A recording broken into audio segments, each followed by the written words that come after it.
India versus Australia fifth test match तीसरे ही दिन खत्म हो गया और इंडिया बीजीटी 3-1 से हार गया।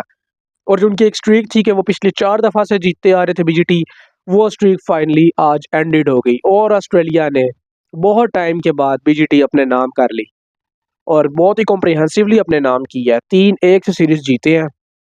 सारों को यही लग रहा था कि यार इंडिया जो है बराबर कर जाएगा, ये हो जाएगा, वो हो जाएगा, लेकिन सारी बातें धरी की धरी रह गई। ऑल टीम ऑस्ट्रेलिया ने बीजीटी 2024-25 अपने नाम कर ली।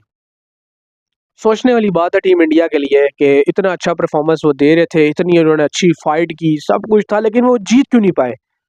उसकी वजह कहीं ना कहीं ये है कि उनकी बैटिंग जो है उनका साथ नहीं दे रही। आप न्यूजीलैंड वाली सीरीज देखें, बॉलिंग इंडिया ने बहुत शानदार की, न्यूजीलैंड को बॉलिंग में उनको उन्होंने दबा के रखा उनके बॉलर्स ने, लेकिन न्यूजीलैंड वाले कहाँ से जीते कि उन्होंने बॉलिंग अच्छी की और इंडिया की बैटिंग क्लिक नहीं कर रही थी। इस सीरीज में भी आप देखें, इंडिया की बॉलिंग बुरी नहीं थी, इंडिया की बॉलिंग ने इनको मैचेस बना के दिए, लेकिन बात वही है कि इंडिया ने बैटिंग में मार खाई।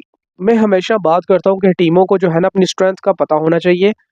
पाकिस्तान की स्ट्रेंथ शुरू से बॉलिंग रही, पाकिस्तान को अपनी बॉलिंग पर फोकस करना चाहिए।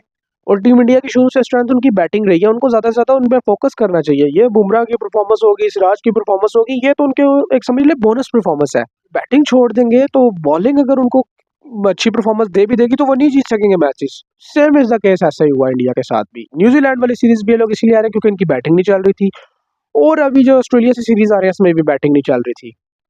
और सबसे बड़ी चीज़ कि जो सीनियर प्लेयर हैं वो जूनियर प्लेयर्स की परफॉर्मेंस के पीछे छुपना चाह रहे थे। पूरी बीजीटी में आप इंडियन टीम के देखें ना, कोई भी जो था ना सीनियर प्लेयर वो जिम्मेदारी लेने को तैयार ही नहीं था सिवाय बुमराह के, और सिराज ने कभी कभी साथ दे दिया उनका।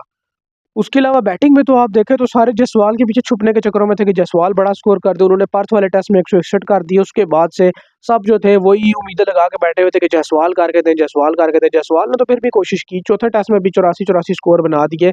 तो वो और क्या करे, बाकी की तरह विराट कोहली, केएल राहुल, शुभमन गिल, रोहित शर्मा, ये जो इतने बड़े बड़े नाम है, इन्होंने कब परफॉर्मेंस देनी है।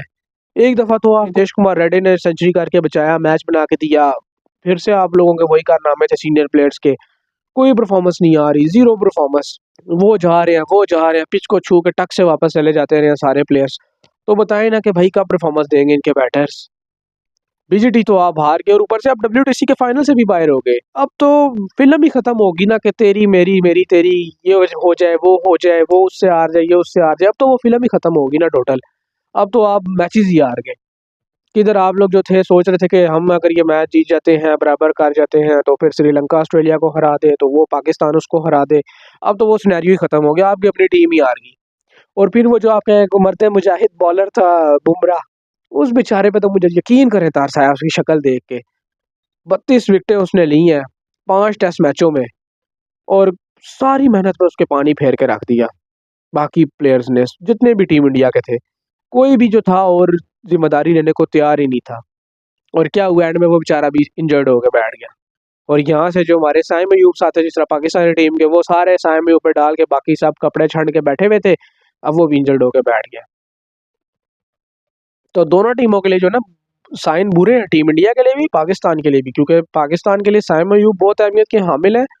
वो अच्छी इनिंग्स खेलते हैं, एक अच्छा स्टार्ट देते रहे हैं अभी तक पीछे से, तो तब पाकिस्तान जीतता रहा है। और बुमराह ने भी अच्छी परफॉर्मेंस दी है, तब इंडिया का इतना नाम हुआ है। अगर आप बुमराह की परफॉर्मेंस निकाल दें इस 5 टेस्ट मैचों में से, तो शायद ये सीरीज जो है 4-0 होती, शायद ये सीरीज जो है 5-0 भी हो जाती। जो तीसरा टेस्ट मैच ड्रॉ हुआ था बारिश की वजह से, वो भी ऑलमोस्ट जीत गया था ऑस्ट्रेलिया। सिर्फ बैड लक होगी और थोड़ा सा जो था मिडिल ऑर्डर में, शायद जडेजा को मैं कहूँ, उन्होंने शर्म कर ली थी, तो उन्होंने एक अच्छी पार्टनरशिप लगा ली, तो वो मैच बच गया। बारिश ने वो मैच आपको बचा दिया, वरना वरना ये तो 4-1 हो गए थे भाई। वो तीसरा टेस्ट मैच भी जीते हुए थे। तो टीम इंडिया जो है वो टोटल ये मैचेस क्यों हारा है, क्योंकि उनकी बैटिंग नहीं चली और बॉलिंग ने उनका साथ दिया, बैटिंग ने साथ नहीं दिया, जिस वजह से टीम इंडिया बुरे तरीके से हारी है।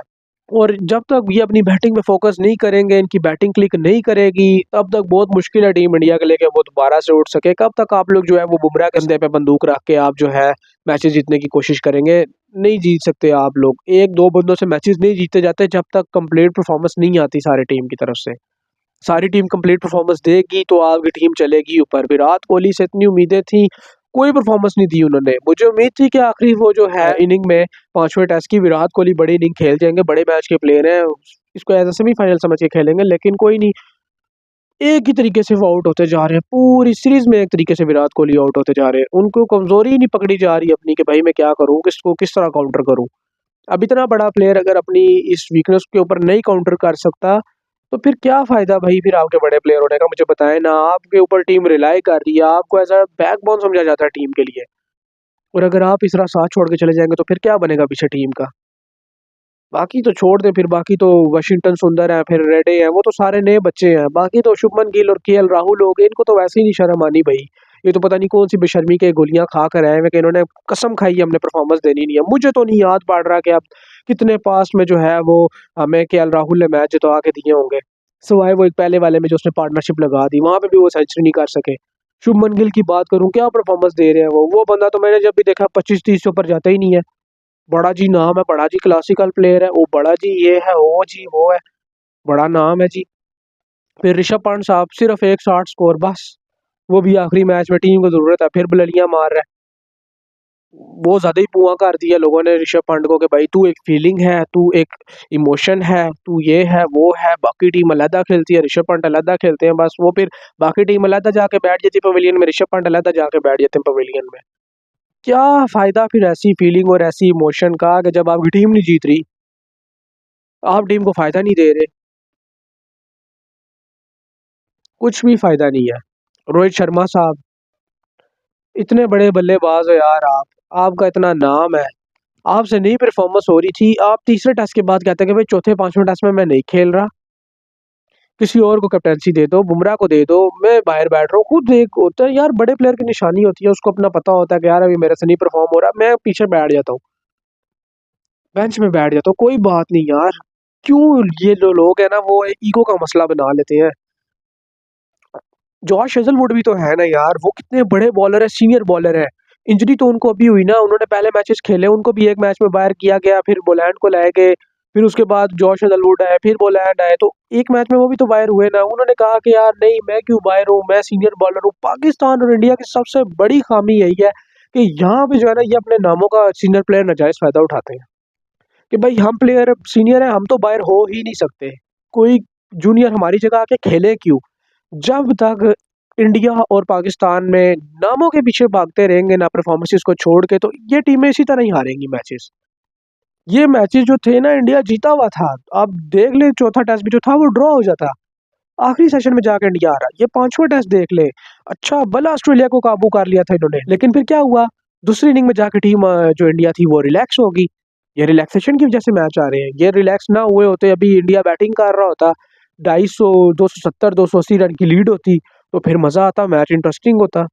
इन्होंने क्या किया, रिलैक्स हो गए, इन्होंने कहा हमने उन्हें पकड़ लिया बस, विकेट बड़ी मुश्किल है जिस पे बैटिंग हो ही नहीं सकती, इस पे हमने 150 भी कर दिया तो बहुत है।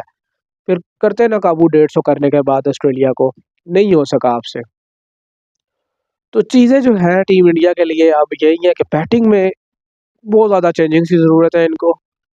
जो इनके बेंच पे लड़के बैठे हुए हैं जो अच्छी परफॉर्मेंसेस दे रहे हैं उनको मौका दे, नामों के पीछे मत भागे। यही कहूँगा मैं अपनी ये जो टीम है पाकिस्तानी और मैनेजमेंट है इनकी, उनको भी यही बोलता हूँ, और इंडियन टीम और उनकी मैनेजमेंट को भी यही बोलता हूँ कि भाई नामों से मैचेस नहीं जीते जाते, परफॉर्मेंसेस से मैचेस जीते जाते हैं। और जो आपको परफॉर्मेंस दे रहा है उसको टीम में रखो, जो नहीं दे रहा उसको आप वापस डोमेस्टिक में भेज दो, उससे कहो कि भाई परफॉर्मेंस दे के दोबारा आ जाओ। पक्का दूर से टीम करने के मैं हक में नहीं होता, मैं कहता हूँ कि प्लेयर परफॉर्मेंस दे, अपनी गेम प्ले को बेहतर करे, अपनी फॉर्म को वापस ले आए और टीम में आके करे। उसकी सबसे बड़ी वजह यह कि आप जो है जब परफॉर्मेंस नहीं देते तो आप टीम के ऊपर बोझ है, फिर आप एक लाइबिलिटी बनना शुरू हो जाते हैं। एक सीरीज होगी, दो सीरीज होगी, आपको हम देखी जा रहे हैं देखी जा रहे हैं, लेकिन नहीं परफॉर्मेंस आती, तो फिर उसके बाद आपको खुद होना चाहिए प्लेयर को कि यार नहीं मैं जा रहा हूँ, मैं अपने ऊपर थोड़ा सा वर्क करूंगा, मुझे थोड़ा सा रेस्ट चाहिए, मैं वर्किंग करके फिर वापस आऊंगा। अपनी फिटनेस के ऊपर खास तौर पे वर्क करें। रोहित शर्मा की आप देखें फिटनेस ही नहीं है, इतना बड़ा उनका पेट निकला हुआ है, क्या वो बैटिंग करेंगे यार। इन प्लेयर्स की तो फिटनेस ही नहीं है। नसीम शाह हमारे देख ले क्या फिटनेस है उनकी, तो अभी तो बॉलिंग नहीं हो रही उनसे। 2022 के वर्ल्ड कप का फाइनल आप देखें T20 के जो अगेंस्ट इंग्लैंड जिस तरह ये बॉलिंग कर रहा था, लग रहा है कि वो नसीम शाह भी साउथ अफ्रीका के अगेंस्ट टेस्ट मैच में बॉलिंग कर रहा था, जिसने टेलेंडर से मार खा ली है। फिटनेस बहुत मैटर करती है और आपकी फॉर्म बहुत मैटर करती है। आपकी फिटनेस नहीं है, आप फॉर्म में कभी नहीं आ सकते। Virat Kohli out of form हो के भी इतनी ज़्यादा क्यों परफॉर्मेंसेस देता रहा है कि उस बंदे की फिटनेस लेवल बहुत हाई है। उसकी फिटनेस के जो है ना बाकी प्लेयर कोई भी नहीं पहुंच सकता। तो फिटनेस आपकी हो ना तो आउट ऑफ प्लेयर फॉर्म भी चल जाता है। तो ये चीज़ सोचने वाली है कि फिटनेस पे फोकस करें, अपनी गेम प्ले में फोकस करें कि भाई हम जो है इस चीज़ को मज़ीद बेहतर कर सकते हैं, दोबारा आ जाए टीम में, किसी और को चांस दे दें, क्यों किसी और का हक मार रहे हैं, क्यों बाहर जो है वो नए लड़कों को बेंच पे बिठा कर उनका करियर बर्बाद कर रहे हैं। फिर ये होता क्या है, उन लोगों को एक बड़े स्टेज पे ले आते हैं और कहते हैं कि अब इधर हमें परफॉर्म करके दो। जो तो एक नया डेब्यूटेंट है, जो एक नया प्लेयर है, उसके लिए उस टाइम पे फिर परफॉर्म करना बहुत ज़्यादा मुश्किल हो जाता है। फिर होता है कि उसके ऊपर एक अननेसेसरी प्रेशर आ जाता है, वो एक मेंटल ट्रॉमा में चला जाता है। जब उसको सक्सेस नहीं मिलती तो वो कहता है कि भाई मेरे से नहीं हो पाएगा। फिर वो वहाँ से ना एक बैक फुट पे चला जाता है और उसकी परफॉर्मेंस ज़ीरो हो जाती है और फिर वो क्रिटिसिज्म भी होना शुरू हो जाता है और फिर वो टीम से बाहर। तो ये जो कल्चर है ना इसको चेंज होना चाहिए और इंडिया पाकिस्तान दोनों है, उनके मैं सीनियर प्लेयर्स को यही कहूँगा कि भाई इसमें कोई शर्म वाली बात नहीं है कि अगर आपसे परफॉर्म नहीं हो रहा तो अपनी जगह किसी और को चांस दे दो। आप जाओ डोमेस्टिक खेलो, अपनी फॉर्म को वापस लेकर आओ, अपने गेम प्ले के अंदर बेहतरी लेकर आओ, अपनी फिटनेस के अंदर बेहतरी लेकर आओ, दोबारा आ जाओ टीम में। जब आपकी परफॉर्मेंस होगी तो लोग आपकी स्टैट्स देखेंगे, उसके बाद खुद आपके लिए आवाज़ उठाएंगे कि भाई इस बंदे को टीम में होना चाहिए, ये क्यों नहीं है। क्रिकेट फैंस खुद फिर आवाज़ उठाते हैं उस बंदे के लिए जो परफॉर्मेंस दे रहा होता है डोमेस्टिक में या लीग्स में जाके, उस बंदे को खुद कहते हैं कि भाई इसको रखो टीम में। तो यही चीज़ है भाई, आप खुद परफॉर्मेंस देंगे, आप बल्ले से रन देंगे तो लोगों को नज़र आएगी। वो नहीं होगा तो फिर जो मर्जी करें भाई, इसी तरह चलाएं, इसी तरह जलालत इंडिया पाकिस्तान खाते रहेंगे जाके सीना कंट्रीज में। अभी जो हमारी टीम है वो भी देखते हैं आज के दिन क्या करती है, उनके भी ऊपर जो है वो एक इनिंग से हारने का खतरा मंडला रहा है। तो उनका भी मैच हो जाए, उनके ऊपर भी इसी तरह वीडियो आप लोगों के साथ बनाएंगे और इसी तरह मैच पे डिस्कशन जारी रखेंगे। अगर आप लोग मेरे चैनल पे हैं तो चैनल को जल्दी से सब्सक्राइब करके बेल आइकन को दबाइएगा और वीडियो को लाइक करना ना भूलिएगा। और अगर आप ये वीडियो जो है फेसबुक पेज पे देख रहे हैं तो फेसबुक पेज को लाजमी से फॉलो कीजिएगा और वीडियो को लाइक कीजिएगा। मिलते हैं आप लोगों से नेक्स्ट वीडियो में, तब तक के लिए अल्लाह हाफिज़।